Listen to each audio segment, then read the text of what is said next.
చూస్తున్నాం. తెలంగాణ రాష్ట్ర ప్రభుత్వం కొత్త పెన్షన్ల అమలు కోసం అర్హులు అనర్హులకు సంబంధించినటువంటి పూర్తి జాబితాను విడుదల చేసింది. ఎవరు అర్హులు ఎవరు అనర్హులు అనేటువంటి పూర్తి డాటాను కూడా ఇచ్చినటువంటి పరిస్థితి కనిపిస్తుంది. కేవలం అర్హులకి మాత్రమే రాష్ట్ర ప్రభుత్వం అందిస్తున్న సంక్షేమ పథకాలు చేరాలి. ఎట్టి పరిస్థితుల్లో అనర్హులకు మరి సంక్షేమ పథకాలు అందొద్దు అనేటువంటి ఉద్దేశంతో కొన్ని గైడ్లైన్స్ అయితే విడుదల చేస్తున్నట్టుగా తెలుస్తుంది. రైట్, ఒకసారి తెలుసుకునే ప్రయత్నం చేద్దాం. ఎవరు అర్హులు ఎవరు అనర్హులు అనేటువంటి పూర్తి డేటాను తెలుసుకునేటువంటి ప్రయత్నం చేద్దాం. ప్రధానంగా గ్రామీణ ప్రాంతాల్లో కుటుంబ వార్షిక ఆదాయము మరి 1.50 లక్షలు అంటే 1,50,000 ఉండాలి. పట్టణ ప్రాంతాల్లో 2 లక్షలు మించి ఉండకూడదు. అండ్ కొత్త పెన్షన్లకు అనర్హులుగా గుర్తించున్నట్టుగా తెలుస్తోంది. ఇక కుటుంబానికి 3 ఎకరాలకు మించి సాగు భూమి, 7.5 ఎకరాల మించి మెట్ట భూమి ఉన్నట్లయితే వారికి పెన్షన్ లభించదు. అండ్ ఇంట్లో పిల్లలు ప్రభుత్వ, ప్రైవేటు, వృత్తి నిపుణులు, అవుట్సోర్సింగ్, కాంట్రాక్ట్ ఉద్యోగాలు చేస్తున్నట్లయితే ఆ కుటుంబాలు అనర్హులుగా పరిగణించబడతాయి. అదేవిధంగా సొంతంగా రైసు మిల్లు, పెట్రోల్ పంపులు, 4 వీలర్స్ ఉన్న కుటుంబాలు దరఖాస్తు చేసుకోవడానికి, కొత్త పెన్షన్లు దరఖాస్తు చేసుకోవడానికి వీలు లేదని ఇప్పటికే ప్రకటించారు. సో ఇప్పటికే ప్రభుత్వం నుంచి ఎలాంటి ఇతర పెన్షన్ పొందుతున్న వారు కూడా మరి నూతన పెన్షన్కు అనర్హులని అధికారులు స్పష్టం చేశారు. సో ఇక్కడ మీకు క్లియర్గా అర్థమై ఉండొచ్చు, రాష్ట్ర ప్రభుత్వము మరి ఏదైతే ఈ మార్గదర్శకాలని జారీ చేసిందో ఈ మార్గదర్శకాలకు సంబంధించి ఇప్పుడు కొంత చర్చ జరుగుతున్నది. సో ప్రధానంగా గ్రామీణ ప్రాంతాల్లో ఉండే వాళ్ళు ఎవరైతే ఈ గ్రామీణ ప్రాంతాల్లో ఉన్న వాళ్ళు ఉన్నారో ఈ గ్రామీణ ప్రాంతాలకు సంబంధించి మరి ప్రధానంగా వాళ్ళకు 1,50,000 రూపాయలు మాత్రమే ఇన్కమ్ ఉండాలంటారు. ఏమంటారు? అనర్హులకు సంబంధించి అనర్హులకు సంబంధించి ఒకసారి జాబితా చూస్తే రైట్, అనర్హతకు సంబంధించి అంటే ఎవరెవరికి కొత్త పెన్షన్ రాదో మనం డిస్కస్ చేస్తూ ఉన్నాం. కొత్త పెన్షన్లు ఎవరెవరికి అందం అనేది మనం డిస్కస్ చేస్తే రైట్, సో వీళ్ళకు కొత్త పెన్షన్లు రావు. ఎవరికి కొత్త పెన్షన్లు రావు? నెంబర్ 1 వాళ్ళకు గ్రామీణ ప్రాంతాల్లో అయితే వారి యొక్క సంవత్సర ఆదాయము 1,50,000 మాత్రమే ఉండాలి. 1,50,000 రూపాయలు వాళ్ళ యొక్క మరి సంవత్సర ఆదాయం, వార్షిక ఆదాయం ఉండాలి. నగరంలో అంటే పట్టణంలో, హైదరాబాద్ లాంటి నగరంలో ఎవరైనా ఉంటే సో పట్టణంలో ఉండే వారి యొక్క ఆదాయం, సంవత్సర ఆదాయము మరి 2 లక్షలకు పైగా ఉండకూడదు. కేవలం 2 లక్షలకు లోపల మాత్రమే ఉండాలి. సో 2 లక్షల లోపే ఉండాలి. గ్రామీణ ప్రాంతాల్లో 1,50,000 మాత్రమే ఉండాలి. అండ్ వాళ్ళ యొక్క భూమి వివరాలు ఇటు గ్రామీణ ప్రాంతం కానీ లేకపోతే పట్టణ ప్రాంతంలో కానీ నివసించే వారు ఎవరైనా ఉన్నారో వాళ్ళకు ప్రధానంగా మెట్ట భూమి అంటే మెట్ట భూమికి సంబంధించి 7 ఎకరాలు 7.5 ఎకరాలు మించి మెట్ట భూమి ఉండకూడదట. 7.5 ఎకరాల మెట్ట భూమి అంటే వర్షాల మీద ఆధారపడి పండించే పంటలకు సానుకూలమైనటువంటి భూమి 7.5 ఎకరాల కంటే ఎక్కువగా ఉండకూడదు. అండ్ దాంతోపాటు ఇక 3 ఎకరాల మించి సాగు భూమి ఉండకూడదంట. 3 ఎకరాలు కంటే ఎక్కువ సాగు భూమి ఉండకూడదట. సాగు భూమి మీన్స్ వరి కానీ ఇదంతా ఉంటుంది కదా. సో వరి, నీటితో పండేటువంటి పంటలకు సంబంధించినటువంటి భూమి 3 ఎకరాలు ఉండకూడదు. అండ్ దాంతోపాటు ఇంకొన్ని డీటెయిల్స్ చూస్తే ఇక్కడ ప్రభుత్వ ఉద్యోగం ఉండకూడదు. ఇంట్లో పిల్లలకు. అండ్ కారు ఉండకూడదు. అండ్ దాంతోపాటు కాంట్రాక్ట్ ఉద్యోగాలు ఉండకూడదు. కాంట్రాక్టు ఉద్యోగాలు ఉండకూడదు.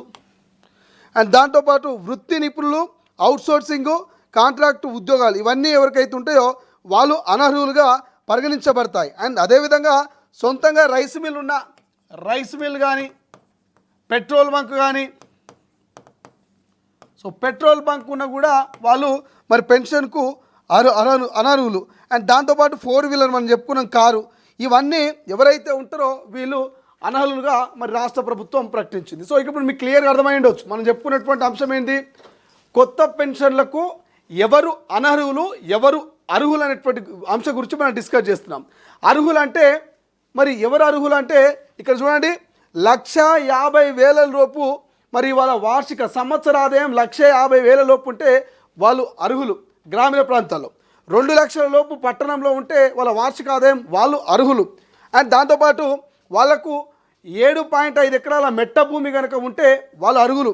అండ్ సాగు భూమి అంటే నీటితో పండించేటువంటి వరి పంటకు సంబంధించినటువంటి భూములు 3 ఎకరాల లోపు ఉంటే వాళ్ళు అర్హులు కొత్త పెన్షన్కి. వాళ్ళకు కారు లేకపోతే అర్హులు, ప్రభుత్వ ఉద్యోగం లేకపోతే అర్హులు, అవుట్సోర్సింగ్ ఉద్యోగం లేకపోతే అర్హులు, వాళ్ళకు రైస్ మిల్ లేకపోతే అర్హులు, పెట్రోల్ బంక్ లేకపోతే వాళ్ళు అర్హులు. కానీ ఎవరికైతే ఇక్కడ మనం చెప్పినటువంటి అంశాల్లో గ్రామీణ ప్రాంతంలో వాళ్ళు సంవత్సరానికి 1,50,000 కంటే ఎక్కువ సంపాదిస్తే వాళ్ళకు కొత్త పెన్షన్ రాదు, వాళ్ళు అనర్హులు. పట్టణ ప్రాంతంలో ఉండేవాళ్ళు, హైదరాబాద్ లాంటి పట్టణ ప్రాంతంలో ఉండేవాళ్ళు సంవత్సరానికి 2 లక్షల కంటే ఎక్కువ సంపాదిస్తే వాళ్ళు కొత్త పెన్షన్కు అనర్హులు, వాళ్ళకి పెన్షన్ రాదు. అండ్ దాంతోపాటు గ్రామీణ ప్రాంతమైన పట్టణ ప్రాంతమైన వాళ్ళకు 3 ఎకరాల కంటే సాగు భూమి మీన్స్ వరి అంటే నీటితో పండేటువంటి భూమి 3 ఎకరాల కంటే ఎక్కువ ఉంటే వాళ్ళు అనర్హులు, వాళ్ళకు కొత్త పెన్షన్ రాదు. అండ్ మెట్ట భూమి 7.5 ఎకరాల కంటే ఎక్కువ మెట్ట భూమి ఉంటే అంటే వర్షాలతో పండించేటువంటి భూములు ఉంటాయి కదా, ఎగ్జాంపుల్ పత్తి, మొక్కజొన్న, కందులు, శనగ ఇటువంటి వర్షాలకు మాత్రమే పడతాయి. అటువంటి సాగు భూమి 7.5 ఎకరాలు అంటే 7.5 ఎకరాలు కనుక ఉంటే వాళ్ళు అంతకంటే ఎక్కువ ఉంటే వాళ్ళు అనర్హులు, వాళ్ళకు కొత్త పెన్షన్ రాదు. కారు ఉన్నా కొత్త పెన్షన్ రాదు, రైస్ మిల్ ఉన్నా కొత్త పెన్షన్ రాదు, పెట్రోల్ బంక్ ఉన్నా కొత్త పెన్షన్ రాదు, మీ పిల్లలకు ప్రభుత్వ ఉద్యోగం ఉన్నా కొత్త పెన్షన్ రాదు, కాంట్రాక్ట్ ఉద్యోగం ఉన్నా అవుట్సోర్సింగ్ ఉద్యోగం ఉన్నా మీకు కొత్త పెన్షన్లు రావు. ఇక వృత్తి నైపుణ్యంకి సంబంధించినటువంటి ఏదైనా మరి మంచి వ్యాపారం ఉన్నా కూడా వాళ్ళకి కొత్త పెన్షన్లు రావు. ఇది రాష్ట్ర ప్రభుత్వం మరి కేవలం అర్హులకి మాత్రమే పెన్షన్లు ఇవ్వాలి, అనర్హులకు పెన్షన్లు ఇవ్వకూడదనేటువంటి ఆలోచనతోటి మరి అనర్హుల జాబితాను ప్రకటించింది. సో వీళ్ళందరూ కూడా అనర్హులే. ఈ పెట్రోల్ బంక్ ఉన్న ఆయన అనర్హుడే కొత్త పెన్షన్కు, ఈ రైస్ మిల్ ఉన్న ఆయన కొత్త పెన్షన్కు అనర్హుడే, ఇక్కడ ప్రభుత్వ ఉద్యోగం ఉన్న ఆయన, అవుట్సోర్సింగ్ ఉద్యోగం ఉన్న, ప్రైవేట్ ఉద్యోగం ఉన్న ఆయన కూడా మరి కొత్త పెన్షన్కు అనర్హుడే. ఇక్కడ సొంతంగా కారు ఫోర్ వీలర్ అంటే కారేగా, ఆటోనో బైక్ ఉంటే పర్లేదు, కానీ 4 వీలర్ కనుక ఉంటే మీరు కొత్త పెన్షన్కు అనర్హులు. అండ్ ఇక్కడ మనం చెప్పుకున్నటువంటి మరి 1,50,000 కంటే ఎక్కువ సంపాదిస్తే మీరు అనర్హులే, 2 లక్షల కంటే పట్టణంలో ఎక్కువ సంపాదిస్తే అనర్హులే. ఇది మొత్తం మీద అనర్హుల జాబితాను రాష్ట్ర ప్రభుత్వం మరి ఇప్పటికే విడుదల చేసింది. మీరు అర్హులా అనర్హులా తేల్చుకోవాల్సింది మీరే. మనం ఇక్కడ మెన్షన్ చేసినటువంటి ఐటమ్స్ ఏవైతున్నాయో rice mill, petrol bunk, car, ప్రభుత్వ ఉద్యోగము, అవుట్సోర్సింగ్ ఉద్యోగము, ప్రైవేట్ ఉద్యోగము, ఇక్కడ 1,50,000 కంటే ఎక్కువ సంపాదించడము అండ్ 2 లక్షల కంటే ఎక్కువ సంపాదించడము, 3 ఎకరాల కంటే మీకు సాగు భూమి ఉండడము, 7.5 ఎకరాల కంటే మీకు మెట్ట భూమి, ఇవన్నీ మీరు ఒకసారి కంపేర్ చేసుకోండి. ఇక్కడ మనం మెన్షన్ చేసిన అనర్హుల జాబితాలో కనుక మీరుంటే మీకు కొత్త పెన్షన్ రాదు. కానీ మీరు ఇక్కడ అనర్హుల జాబితా ప్రకటించినాం కదా, ఇందులో కనుక మీరు లేకుంటే మీకు కొత్త పెన్షన్ వస్తుంది. మీరు దరఖాస్తు చేసుకుని ఉంటే వస్తుంది, లేదంటే దరఖాస్తు చేసుకోవచ్చు. ఇది మొత్తం మీద మరి కొత్త పెన్షన్లకు సంబంధించిన లేటెస్ట్ అప్డేట్. కారు ఉన్న కొత్త పెన్షన్ రాదు, పెట్రోల్ బంక్ ఉన్న కొత్త పెన్షన్ రాదు, రైస్ మిల్ ఉన్నా కూడా మరి కొత్త పెన్షన్ రాదు. కాబట్టి ఒకసారి దీన్ని మీకు నచ్చితే 5 మందికో 10 మందికో షేర్ చేయండి. అండ్ దీంతోపాటు మరి ఎవరైనా తెలియని వాళ్ళు ఉంటే ఆ తెలియని వాళ్ళకు కూడా ఈ సమాచారాన్ని చేరవేసేటువంటి ప్రయత్నం చేయండి. సో ఇప్పుడు రాష్ట్ర ప్రభుత్వం ఈ 15 ఆగస్టుకు కొత్త రేషన్ కార్డులు, కొత్త పెన్షన్లు, ఇట్లా కొన్ని కొత్త పథకాలని లాంచ్ చేయబోతూ ఉంది. సో దానికి శ్రీకారం చుట్టబోతోంది. కాబట్టి సో మరి మీరు అర్హులా కాదా అనర్హులా అనేది తెలుసుకోవాల్సినటువంటి అవసరం అయితే ఏర్పడింది.